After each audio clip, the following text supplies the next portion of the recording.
Let us study a new topic, sexual reproduction in plants. Flowers are the reproductive part of a plant. A flower has four whorls: calyx, corolla, androecium and gynoecium. With the help of a figure, I will draw and show you each and every part of a flower.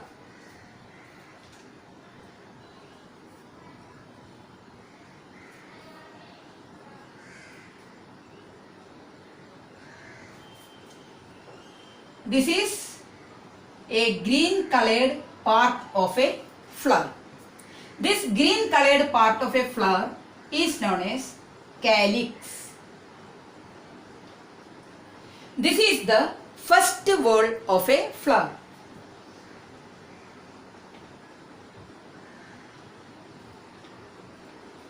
Now, it has a long stalk is there. This long stalk is known as pedicel.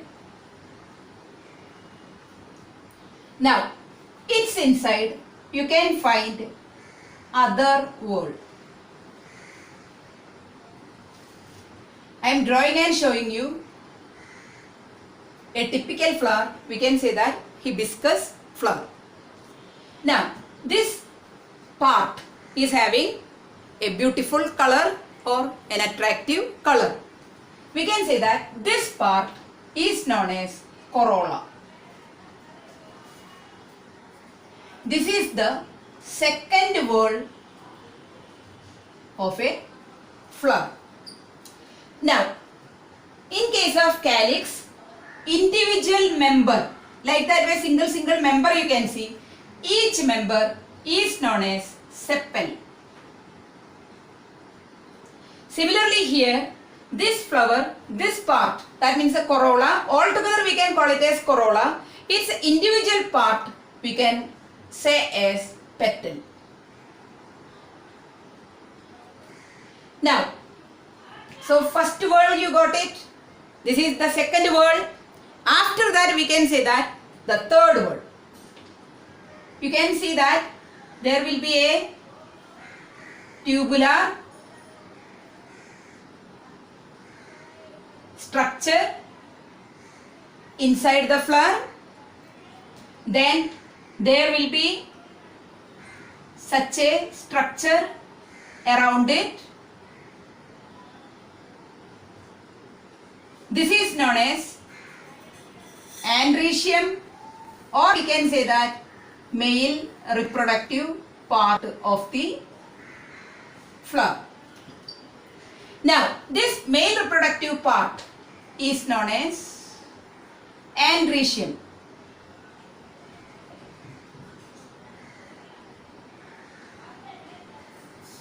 This androecium is the third whorl of the flower.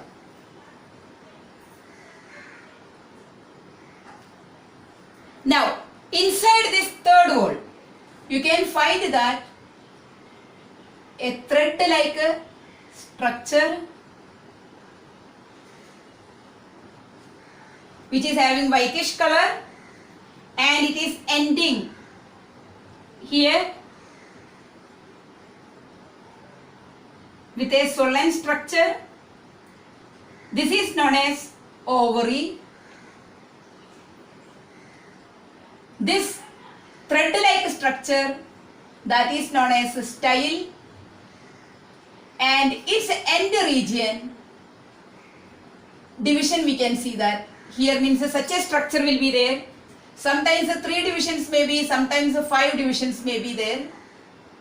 Such a structure is known as stigma.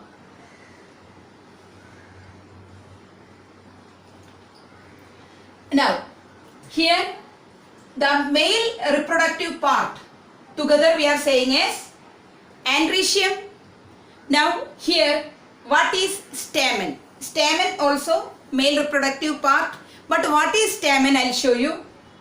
Only these two parts. Stamen means here one filament will be there. After that its end such a swollen part will be there. This is known as a stamen. This is the male reproductive part. If we are taking single, then we can say that that is stamen. This is anther. This is filament. Now, all together, all stamens together, we will call it as androecium. After that, here, this is the female reproductive part. Here only one female part is there. Similarly, number of female reproductive part can be in one flower. Now, one part that is known as carpel. If there are number of same parts, such a part is there, all together we are calling it as gynoecium. But here only one part is there. Even then I am writing here gynoecium. Gynoecium is the female reproductive part of a plant. This is the fourth wall of the flower.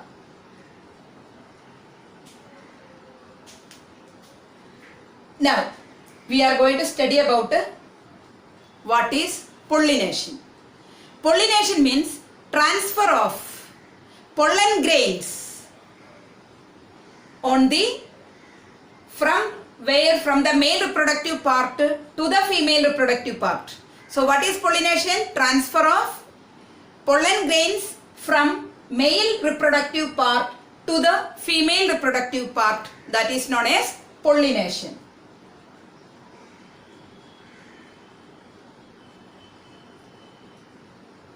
There are two types of pollination. One is known as self-pollination. Other one is known as cross-pollination.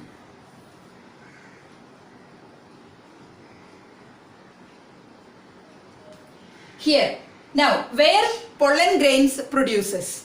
Pollen grains are producing inside the anther lobes. So, as and when the flower grows fully, this anther lobe breaks. From that, all pollen grains will come out. Like that way, from each and every anther lobes, pollen grains will come out. There will be numerous pollen grains.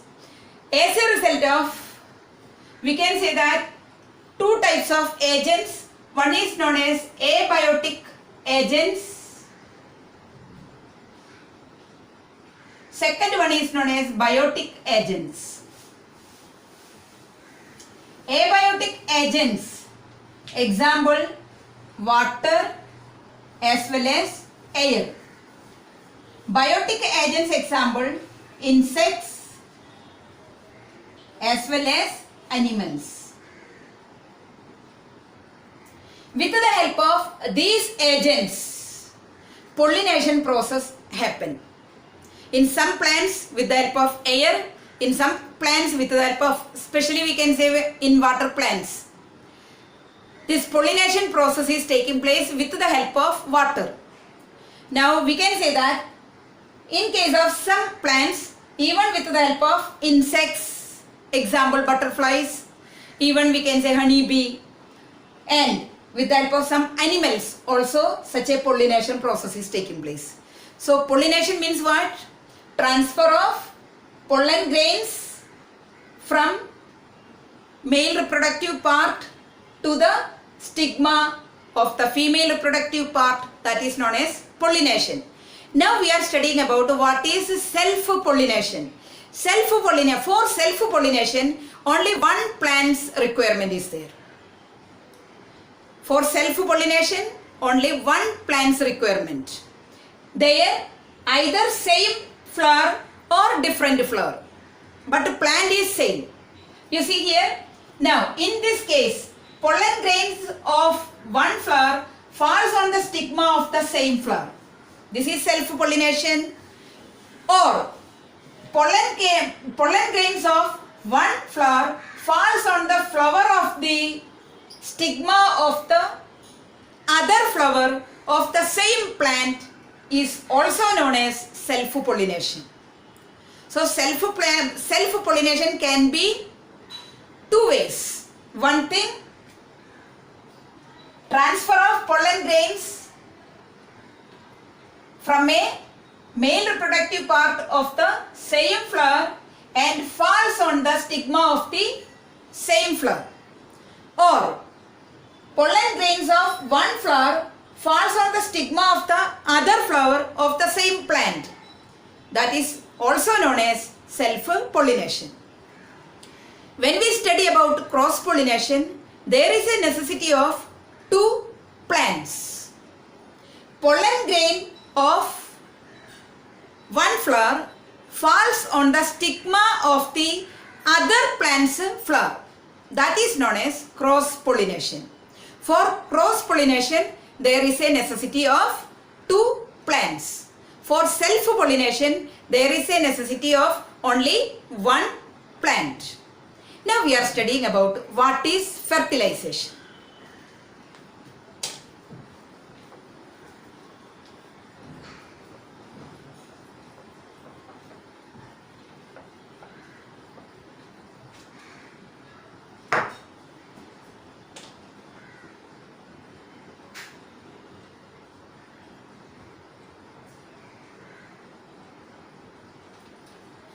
Fertilization is the fusion of male as well as female gamete. So what is meant by fertilization? It is a fusion of male as well as female gamete. Now here we are going to study about, in case of hibiscus plant, how the fertilization process is taking place. So for showing the fertilization process, I am showing only one ovule as well as a female reproductive part, that is style, stigma as well as one ovule. Now let us see here.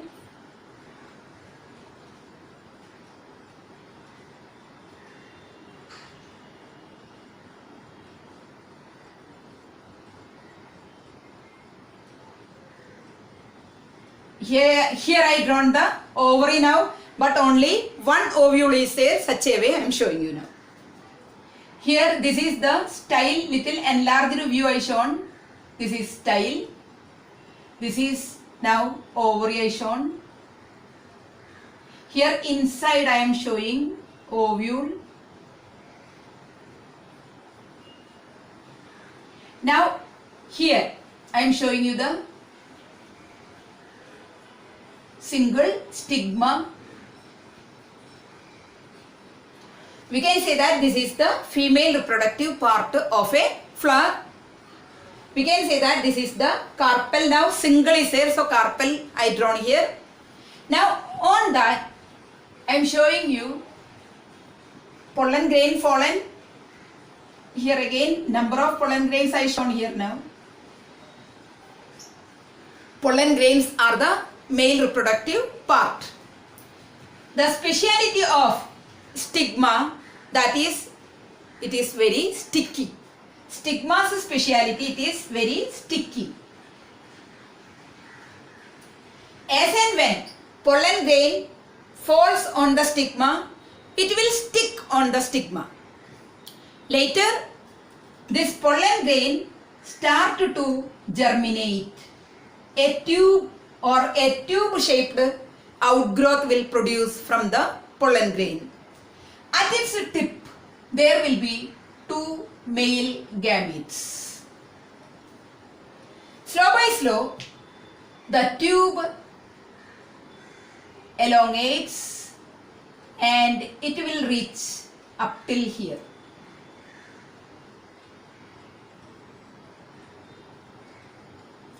Then now this two male gametes reached up to its end part. Male gametes now reached here. Once it reach here, we can say that here, this ovule, it has a small hole will be there. This small hole of the ovule is known as micropyle.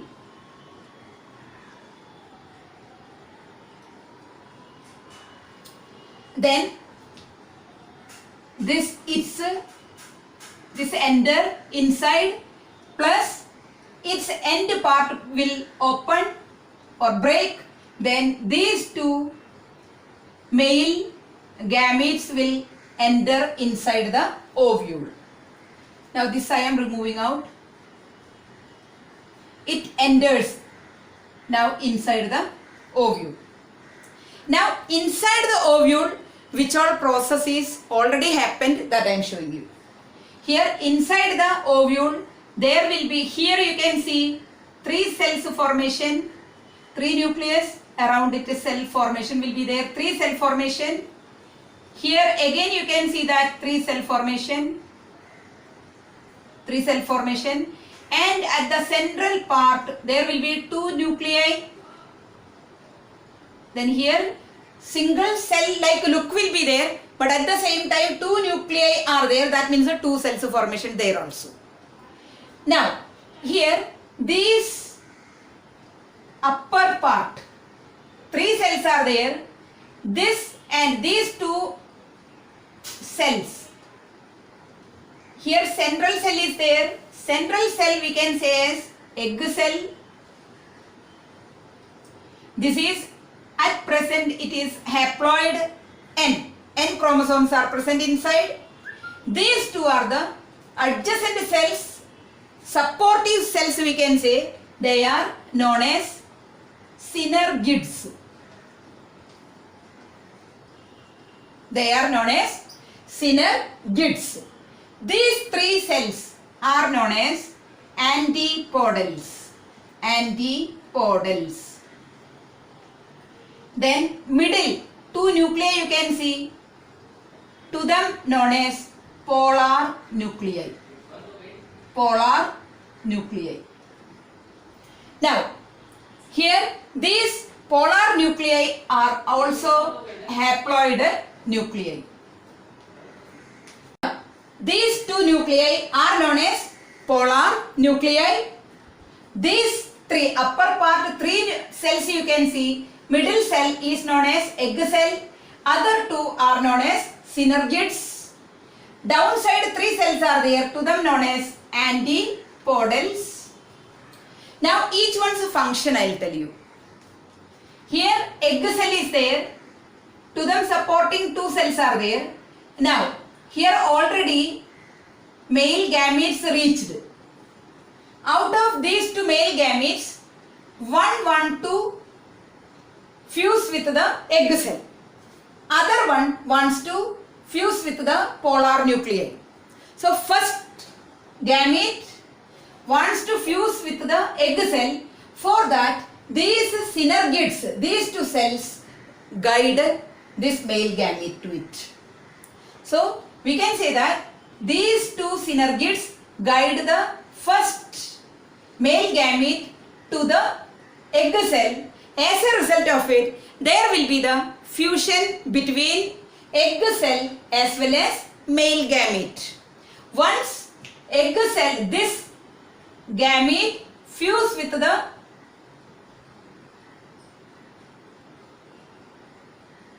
egg cell, we can say that there will be the formation of a diploid cell.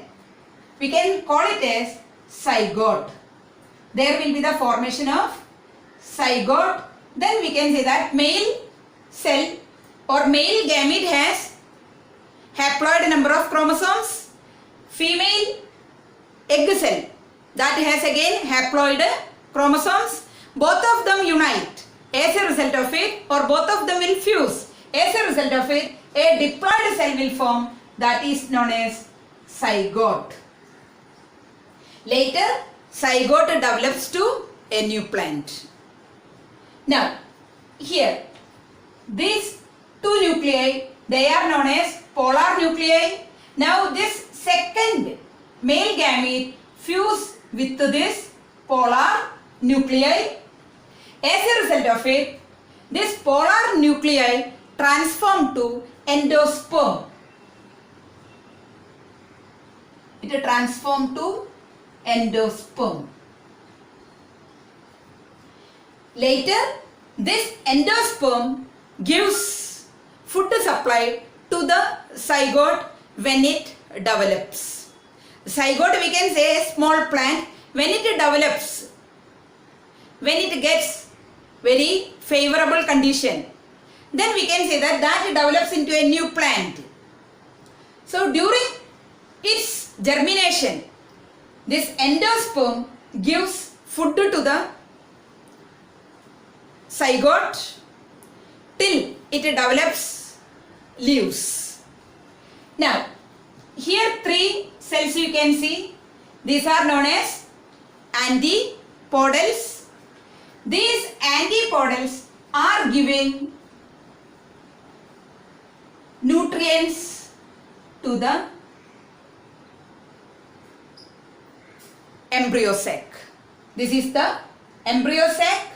To this embryo sac, that means we can say that here zygote is there, other nuclei are there, other cells are there. They all are present inside one sac. That sac is known as embryo sac. To it, full nourishment is given by antipodals. Afterwards, antipodals will disappear, even synergids will disappear.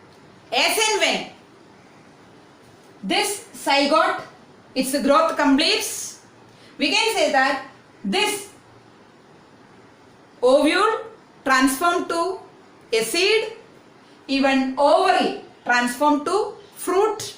Once the growth of fruit completes, fruit will fall down, fruit will break, seed will come out, and if it is getting a suitable condition, the seed germinates. From that a new plant grows. So the new plant grows from the zygote, which is formed after the fusion of male as well as female gamete. Till the plant gets its leaves, till the time food supply is doing by the endosperm, which is formed by the fusion of second male gamete to the polar nuclei. Thank you.